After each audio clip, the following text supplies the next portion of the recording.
us, it's been a good opportunity to interact with hepatologists from all over the world. I think the Congress is very well organized. It's a good experience, so a lot of opportunity between talks and posters. Being the session chair for the late-breaking abstracts, I think they're going to be really exciting news about hepatitis C treatment and some of the other. Aussi, c'est un énorme congrès, hein, donc c'est toujours bien de voir ce qui se fait et d'être dans la compétition.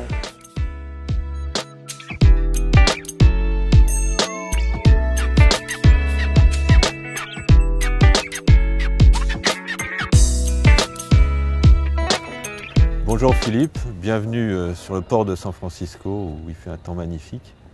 Et donc là on va parler des maladies graves du foie et ce qui a été traité finalement à la SLD.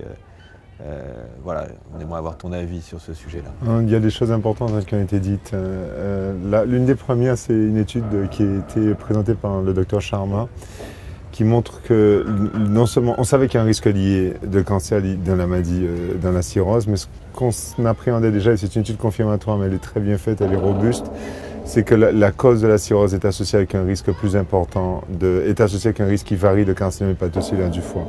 Et en particulier une cirrhose virale, une cirrhose alcoolique sont probablement les deux étiologies avec le plus haut risque de cancer du foie.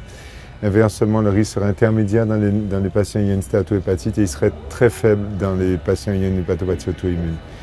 Donc ça amène la question comment on va faire le dépistage, comment cibler le dépistage et comment l'optimiser en fonction finalement d'un seuil de risque qui est de plus en plus élevé en fonction de certaines étiologies.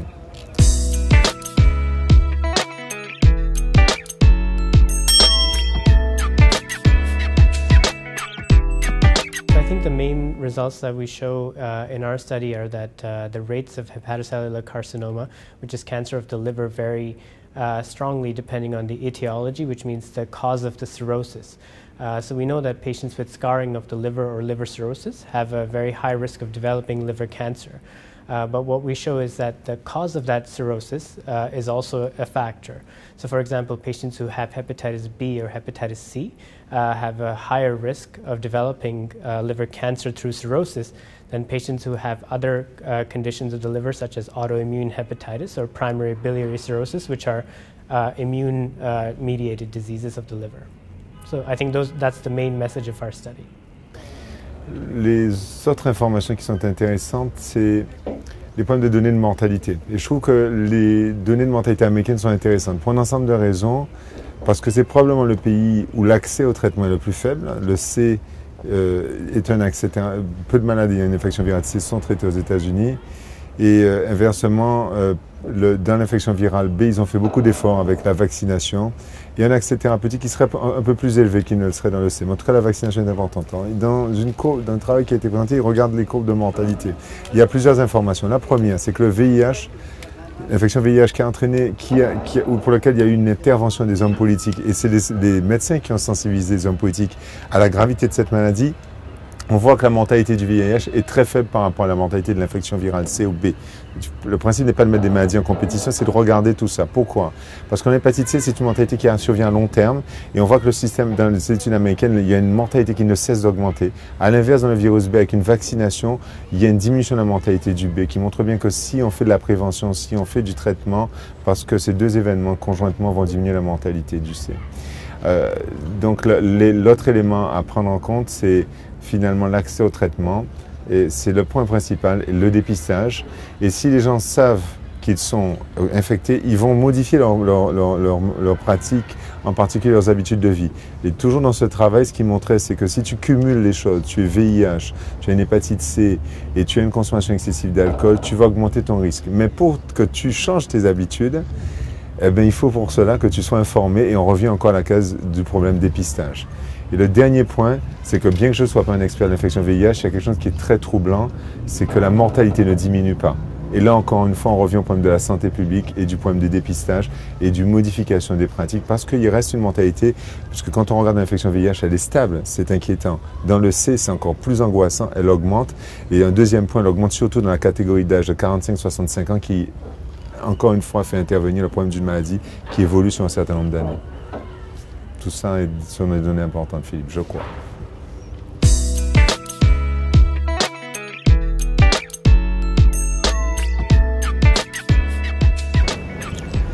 bien Philippe, donc on se retrouve dans un autre endroit, toujours dans le port de San Francisco avec le cable car derrière nous.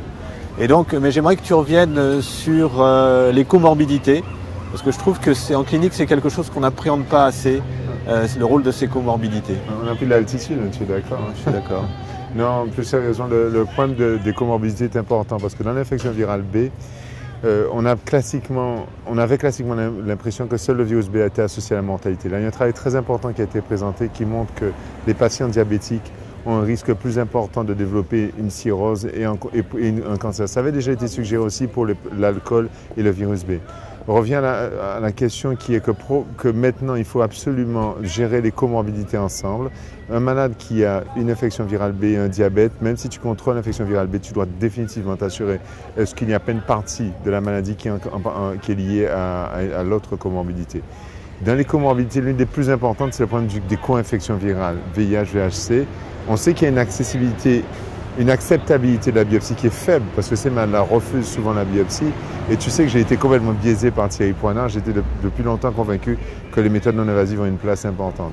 Alors, vous, Cochin, j'ai vu, parce que j'essaie de lire tout ce que mes collègues font, j'ai vu que vous travaillez sur la co-infection virale B et j'ai comme l'impression que vous ne voulez plus les biopsies autant. Alors, qu'est-ce que tu en penses, Philippe? Alors c'est vrai, bon, c'est un travail en fait multicentrique, hein, c'est une cohorte ANRS prospective de patients qui ont infecté VIH, VHC. Et c'est vrai que parmi ces patients, finalement, le but de ce travail a été de regarder l'évolution, la mortalité et les complications hépatiques de ces patients. Je dirais que le premier point, c'est que 27% des causes de décès sont de causes hépatiques, alors que les causes réellement liées au VIH, c'est moins de 20%. Donc on a déjà ça. Et ensuite, en effet, dans cette étude, le fibroscan sort comme un élément important, pronostic associé au décès de causes hépatiques ou aux complications hépatiques, avec des cut-offs aux alentours de 10 kPa, qui est le 4e quartile dans notre étude, et donc des éléments intéressants pour apprécier la gravité, pour apprécier le pronostic, le risque de ces patients. Et c'est vrai que l'indication d'une biopsie hépatique pour apprécier le pronostic maintenant est mis en balance avec les données des tests non invasifs de fibro. Tu as tout à fait raison. Pourquoi c'est un progrès évident. Alors maintenant on a vu un petit peu ces éléments descriptifs, je pense qu'il faut qu'on parle des traitements. C'est un point important. Ah, les traitements. Il y a des informations encore une fois sur ces formes très graves. Moi, le travail qui est présenté par Patrick Marcelin, qui regarde l'efficacité du tenofovir sur ces malades qui sont au stade de cirrhose, l'un des points principaux, c'est que la cirrhose régresse. Quand tu regardes le pourcentage de malades qui avaient une cirrhose avant la mise sous traitement, il diminue notablement par rapport aux patients 5 ans après avoir été traités. Alors bien entendu, vous pouvez avoir le biais que ces malades, la diminution était liée au fait que les patients cirrhotiques acceptaient moins la seconde biopsie. Dans ce travail, tu vois l'étude spécifique des malades de stade de cirrhose. Elle montre que globalement, 60% de disparition de la cirrhose. Donc, importante donnée maintenant. Hein. La cirrhose régresse, surtout quand on a une virosuppression et bien entendu, comme on l'a dit précédemment, pas de co-infection, pas de comorbidité. Ça, c'est un premier point. Le deuxième point qui est important, c'est que pour l'instant, la prudence, c'est de continuer de les surveiller comme des cirrhotiques. Mais il est vraisemblable, et ça a déjà été montré en particulier par votre équipe, que le risque de développer un cancer, une complication, un CHC est clairement diminué et probablement revient à celui qui est observé dans la population sans cirrhose. Donc ça, je crois que c'est vraiment une information importante. Le seul limite qu'il ne faut pas oublier, c'est qu'à l'inverse, il ne faut pas utiliser les méthodes non invasives dans cette situation parce que la régression de la cirrhose ne peut pas être déterminée par ces méthodes qui ne sont pas des bonnes méthodes pour des malades qui sont complètement contrôlés sur le plan viral.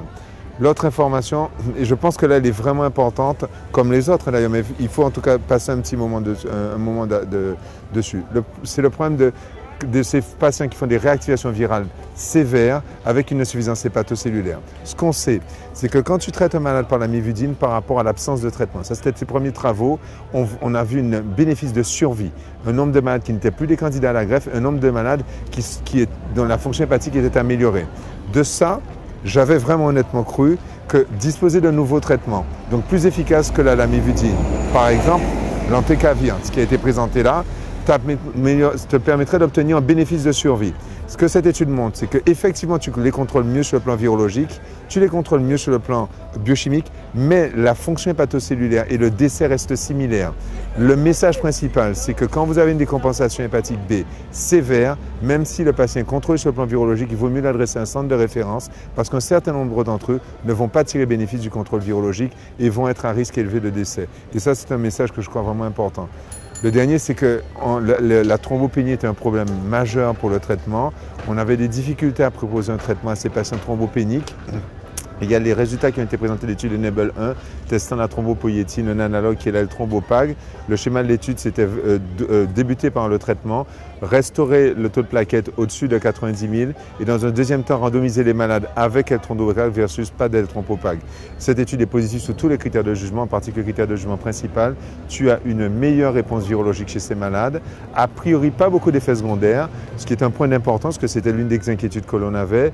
Et dans la même présentation, Nel Afdal a présenté les données de L-thrombopag 2 qui s'adressaient aux patients déjà traités non répondeurs et les résultats sont similaires. Donc c'est un vrai progrès pour les malades thrombopéniques qui ne pouvaient pas accéder au traitement avec l'interféron et qui maintenant pourront être enfin des candidats à ce traitement. Et on sait tous que ces thrombopéniques, c'est les malades qui ont le plus de risque de décès et c'est ceux sur lesquels le risque de traitement, l'effet de traitement va être le plus important en termes de mortalité. Puis je voudrais finir par le point de la conception de tout ça. La conception, c'est qu'on pense que la transplantation hépatique est la solution à tout. Il y a un travail de modélisation qui a été fait. Bon, comme toujours, les modèles ne sont pas des éléments parfaits, mais ce qui montre bien, c'est 2 ou 3 éléments qui sont d'importance. On ne sera jamais en adéquation en nombre de greffons par rapport au nombre de décès prévisibles pour l'infection virale C. On le sera peut-être dans l'indication carcinome du foie, et cela grâce aux traitements qui ont permis de diminuer le nombre de candidats à la greffe. Et donc, ça montre bien l'intérêt de traiter les malades, puisqu'on prévient le fait qu'ils vont développer des complications plus tard. Et l'un des messages principaux, c'est qu'il faudra repenser notre problème de redistribution des greffons supplémentaires d'une indication vers l'autre. Il semblerait par exemple que le virus C, on va moins gagner des greffons grâce au fait qu'on aura moins de candidats et ces greffons, on pourrait peut-être les redistribuer sur l'indication cirrhose décompensée virale C. Ce type d'approche peut être intéressante.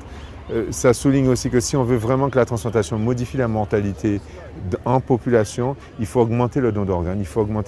Donc il faut finalement dépister, traiter en amont pour éviter les complications.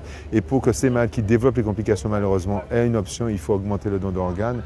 C'est un point principal et puis ça doit nous amener au point que le délai sur la mortalité sur la transplantation hépatique n'est pas la question pour moi de plus en plus. Elle est bien entendu, c'est un point important, mais n'oublions pas qu'il y a beaucoup de gens qui meurent et ils meurent sans accéder à la liste de transplantation. Et c'est ça qui est le plus inquiétant parce qu'ils n'ont pas le temps d'accéder au greffon, parce que le circuit de santé est compliqué et donc c'est pour ça qu'il faut diminuer le nombre de candidats à la greffe pour que la transplantation nous permette après ça d'avoir un effet sur la mortalité en population générale. C'est ce qu'on cherche à faire tous. Voilà Philippe, ce que je pouvais résumer de ce qui m'a plu dans ce congrès.